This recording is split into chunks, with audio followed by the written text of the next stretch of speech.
Alrighty everyone, what's going on? Welcome back to the channel, and today we're here for my mid-season AFL ladder predictions. We're after round 12, so we've got basically half of the footy season's already been played. We've got another half to go, and in this video we'll be going through what I reckon the final ladder is going to shape up like at the end of the year. And I've decided to do this on Squiggle, so a few of the positions aren't exactly where I imagined the spots to be initially. But oh well, you know, that's Squiggle for you. That's how it's going to be. Alrighty, we're bringing back the green screen for these predictions. Let's start off with 18th position, and we've got North Melbourne. No surprise there, obviously North Melbourne have yet to record a win, and honestly might not get a win until round 21 if we're going to be realistic. If they don't get one this week against West Coast, the next two bets are that two-game stretch between round 21 and 22 between West Coast and Richmond. It's going to be their 5th year in a row now, which they'll be finishing bottom 2. It's a complete shambles. We thought there'd be some improvement, you know, over the last year. There really hasn't been a lot, has there? I mean, they haven't conceded under 100 points for the entire season yet. They just need proper mature age talent to just help give a bit of leadership to that young core, because at the moment for North, you know, they just don't know what a winning feeling tastes like. A lot of their plays right now probably have never even experienced a single win, and you'd think they get maybe one or two. I feel like their young talent will help them maybe get one or two, but that's not going to be enough to really escape them from the bottom. Now, not really surprised, but in 17th position I do have Richmond. The bottom two is a bit of a lock, I feel like, when you see everyone's mid-season predictions, because Richmond obviously at the moment, they're going to need at least 2 or 3 wins to escape the 16th position, and I think they will get probably 3 wins, but it still just won't be enough. I mean, they've had a dismal start to the season, and I think it can all be excused for the most part through their injuries, although they've had some performances where even the injuries can't excuse some dismal efforts. And I just feel bad for Richmond because it just keeps compounding every week. No Lafau now with an ACL, but they are starting to get a few players back. I think Prestia, Taranto might be in this week, so the more talent that comes back for Richmond, if they continue the way they've been playing the last couple of weeks against Eston, against Geelong, more competitive outfits, then I think the wins will eventuate, and I don't think it's going to be as gloomy as it is for North Melbourne right now come the end of the season. This is where things shape up a little bit. 16th position, I've got the West Coast Eagles with a record of 6-17. I think they'll pick up a few more wins, but only at home. I'm not too sure about away wins, to be honest with you, because they just haven't really been the same side as they have been home. But unlike North Melbourne from last season, we've actually seen vast amounts of improvements from the West Coast Eagles side. And look, it might be because of Harley Reid. He's a generational talent. To be honest with you, he's probably been a part of a reason why they've won a couple of games at home, at least, to be honest. Against St Kilda, if it wasn't for the stop in that second half, they probably would have picked up another win. I feel like West Coast, they're going to continue getting maybe a few more scalps against those sides at home that maybe people don't expect.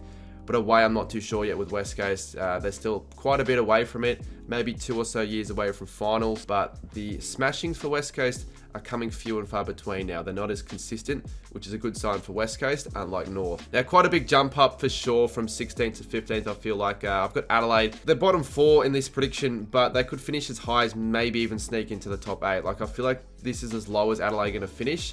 But they've just been a real disappointment, haven't they? After a lot of high expectations from last year, most people have probably had them in their 8. After realistically, they should have made the 8 last year. We thought, with an easier fixture, more primetime games, 12 games at the Adelaide Oval at home, they'd be better prepared. But unfortunately, it just hasn't gone that way. And they've had to play catch-up footy from their ladder position, starting 0-4. Losing your first 4 games is always going to be tough. They just can't seem to string any consistent results against decent sides either. Their away form still is shaky, and at home, they're not as strong as what they were last year either. Too many big name plays for Adelaide, I feel, just go missing in games. Just a little bit too far back in my opinion. Reset, and you'd hope next year they can play finals. Now, 14th position, I've got my team, the Saints, with a 10-13 record. They've just been extremely underwhelming from what I expected before the season. With the new recruits and the pre-season form from the Saints, I was thinking finals or bust. Obviously, it just hasn't been the case with St Kilda. The last month especially, just that game style was so lackluster, boring, slow. The Saints cannot score, and they're probably the most unattractive, team to watch in the competition. And it's just unfortunate as well, because the majority of the Saints players this season just haven't improved under Ross Lyon. I do still feel like the second half of the season will actually be alright for the Saints. They might pick up more wins than losses, because for starters, they've got a pretty easy fixture. Majority of the games at Marvel Stadium. And I feel like if the ball use can be fixed a little bit, they're not as bad as what they seem. And the players will just play with a little bit more freedom. And with expectations, there'll be less pressure on them because they know they're realistically not much of a chance at finals. 13th position, I've got the Brisbane Lions. Let's be real, before the year started, no one would have believed the Lions would be this disappointing and be in this position at all. The reality is, though, they're sitting at a record of 4-7-1 and in 13th position at the bye. And when you're sitting in that ladder position, honestly, at the bye, you basically draw a line through the season for any of their chance of winning a flag. People still think they're a chance at finals, which who knows, if they get their things going after the bye, they're a chance. Top 4's a massive stretch, and top 2, you're basically dreaming. It just hasn't been Brisbane's year, and I think this is a year where they can afford to reset, focus on 2025. I mean, just had some really bad injury luck, haven't they, this year? So, I don't know. I think they're just going to leave it too late if they really want to make a push, and it could be a bad sign for next year if they try too hard to make finals, only just to scrape in and, lose first week. And it's also a bit of a concern as well. The Gabba hasn't really been as much of a fortress as it was last year either, with, 3 losses to start the year at the Gabba. So Brisbane, for mine, they're just going to be middle of the road side, honestly. Now, finishing 12th, I think, in 2024 will be the Hawks. They're playing some remarkable footy, not going to lie. But I just feel like to make finals from this position, they'd almost need to be flawless, like perfect footy from the Hawks. I think their last 6 weeks have picked up 5 wins, and they really should have had 6 wins, obviously with that game against Port Adelaide choke in the final few minutes. It's been a crazy form turnaround from Hawthorn, to be honest, because they're finally starting to gel. The first 6 weeks of the season, they were possible wooden spoon contenders with North, and now they're looking like a side that could beat anyone at any given day, and finally showing their potential that we all thought was there end of 2023 when they, finished with a few wins on the trot. They're playing, out of instinct, and when they do that, wins and performances, they'll come naturally. It's really exciting for Hawks fans to see the likes of Will Day, Dylan Moore, Jack Ginnivan develop, continuing to get better as the season progresses. But for finals, I think not this year. I think it's too much a catch-up. They need 8 more wins to have any chance of finals, and I just think their poor start to the season is just going to ultimately cost them, and I won't expect their form to continue throughout the entire year. Heading into 11th spot, and honestly from this point onwards, from 11th to 2nd, it's a bit of a logjam. I could honestly put any side in any of those positions, given how even it is on the ladder with points and all that. So because I have to pick a side in 11th, I'm going to go the D's. It's a bit controversial, but I feel like as mentioned before, any of these sides are probably capable of finishing the top 4 from this point onwards, but I don't know about Melbourne. That game against Fremantle was concerning. Basically, everything negative is how I can describe how Melbourne played that day. They were extremely uninspiring. They just didn't want the footy. They didn't want to run both ways. They lacked pressure. The intensity wasn't there.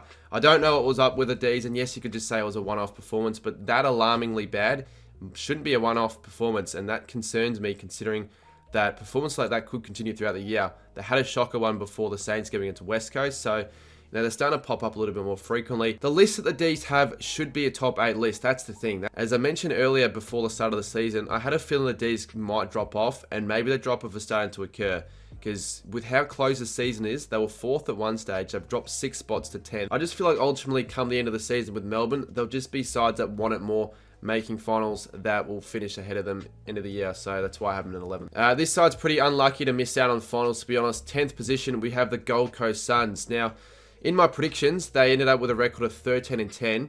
And honestly, with a record of 13-10, you basically should be playing finals. Because of how even and close it is with the ladder positions, as I said before, it's not a guarantee now to finish in the top 8 with 13 wins this season. It would still end up being their best year in their history, but definitely still quite unlucky. I actually reckon they might go the entire year undefeated at home. They've got Collingwood, Melbourne and Port Adelaide. They're probably the 3 toughest games to go at home. So the draw is a little bit more difficult for the Suns, particularly with the away fixtures, because they're consistently inconsistent. Very good at home, struggled away. They've won all their games at home so far this year, but away they've yet to get a win. So I think they'll pick up at least 2 wins away, but I'm not too sure if that's enough. And I don't think we've ever seen a year ever where a side's been perfect at home without a loss, but still hasn't made the finals. But the Suns, they're really exciting. They got such a great young core coming through, and if they don't make finals this year, which I think they could, they have to make finals next year. But realistically, no excuse from this point onwards. They have the talent, they have the list, they've got to put it together. The side unlucky to miss out on the 8, I reckon. This is a bit of a controversial one as well, but I have the Power. The Power are a weird one because they're currently sitting in the 4 and they're currently looking alright, but I just feel like they still haven't convinced me enough this year. In fact, for the Power, they're pretenders in my eyes. But again, with how even this competition is, them slipping out to genuine possibility, a couple losses in a row, and a few questions will be raised for sure. I think I've noticed with Port, not just this year, but in the last few years, honestly, since they were good in 2020, they can't seem to stand up when the pressure is really thrown on them.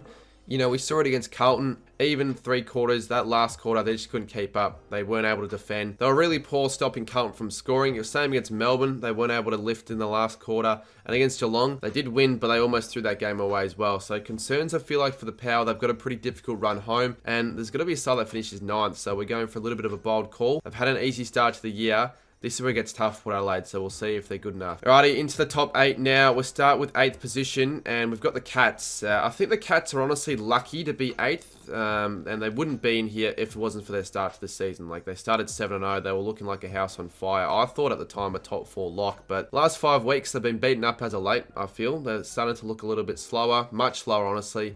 Their midfield's starting to be exposed by quite some bit. I don't know how much more X Factor Dangerfield's going to provide to the mix. Wouldn't feel so intimidated to play the Cats at GMHBA because they're beatable there. Port Adelaide beat them, GWS beat them, and I feel like a few more sides this season will beat them as well. Maybe even Hawthorn. They certainly haven't been as well structured as they have been in the first 7 weeks. Another thing with the Cats as well, when they aren't on, they could be easy to score against. As long as you lock down Tom Stewart, that's basically all you need to really do with the Cats if you want to score against them. We saw it against the Suns, and also with the Suns, we witnessed the Cats, they kind of dropped their heads when things didn't really go their way, which allowed them to get smashed in the clearances and just continuously smashed throughout the game. So it could happen a few more times with Geelong. I think a drop-off is going to start to occur. They might miss out of finals altogether, but we'll give them the benefit of the doubt. They started the season with 7 wins.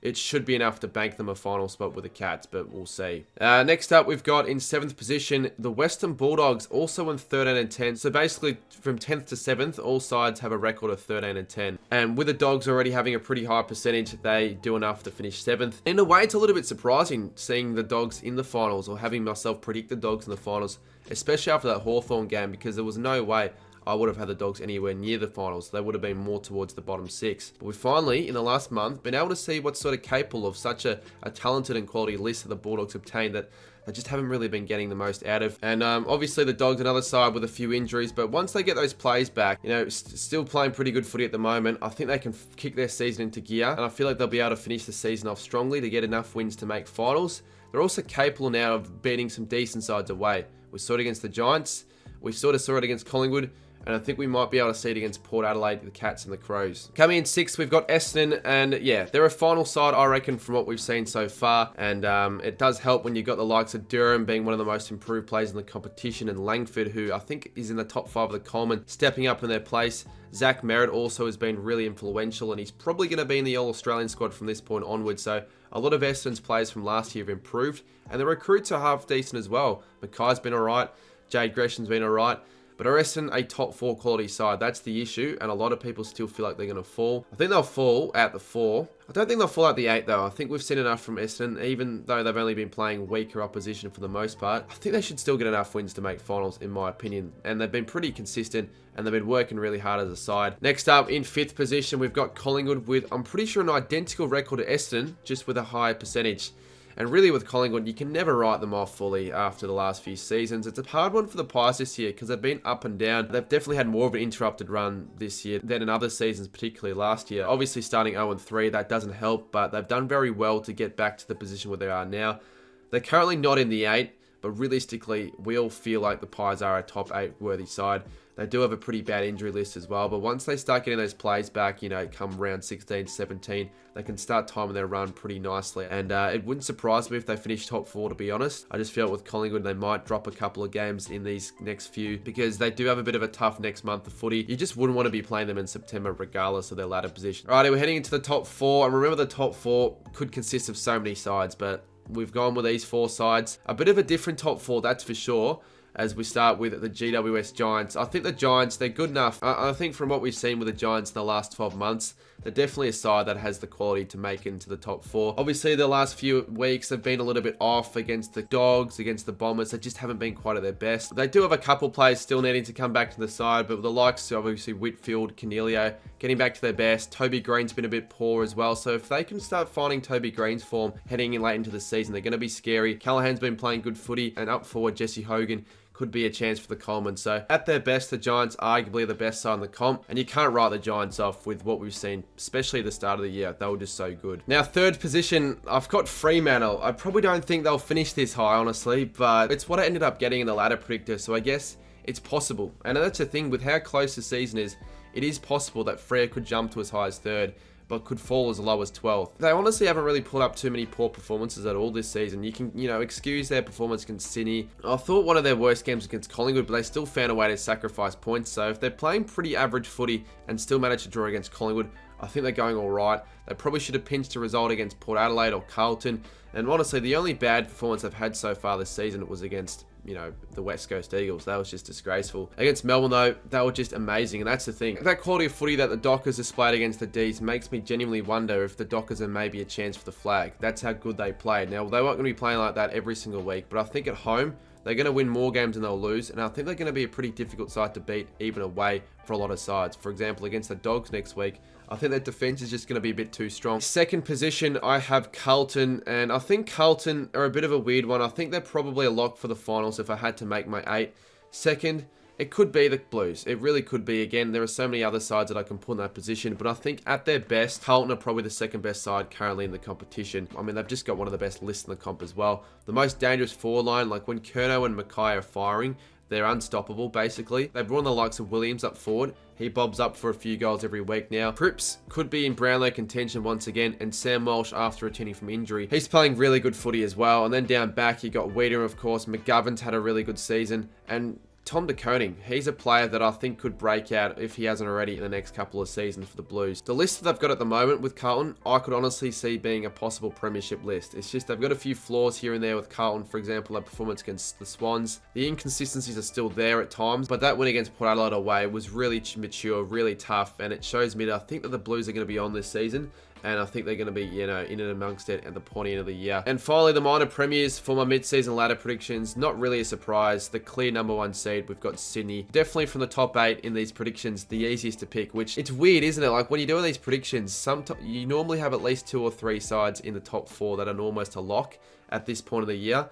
There's only really one side, and that's Sydney. They're outright first on the ladder, I think, with 2 games, and they're 1 game behind most of the comp as well. By far, they've got the most damaging midfield in the comp. You've got Warner, Heaney, Goulden, and they're all, you know, goal-kicking midfielders as well. So they're not just significant themselves in getting the footy and distributing it to the forwards. They can go up themselves and kick 1 or 2 a game. It takes the pressure away a little bit from the forwards, and it means that the side's a whole lot more consistent. Like, they've got so many goal kickers, I think, the Swans, that have 10+ goals compared to a lot of the other sides. They're playing for each other. Grundy's been an awesome acquisition to the side. And Marty and McDonald up forward have been really strong. McCartan down back. But the thing with Sydney, you're going to expect a bit of a drop-off, so they'll probably lose a few games and won't be as good as they have been so far all year. As long as they can time their run nicely come the end of the finals, they've got to be the premiership favourites for mine at the moment. And look, with a couple games left, if the Swans are outright first by 2 or 3 wins, look, they may rest a few key players come finals time. It wouldn't surprise me. Okay, so those are my mid-season ladder predictions. It's obviously a really difficult one to predict at this point of the year, and I'll be interested to see how I go, I guess, to see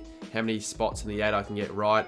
I don't really know why I'm filming this video at 5:41 in the morning, considering I got a flight in like a couple hours. I got to leave to go to Adelaide.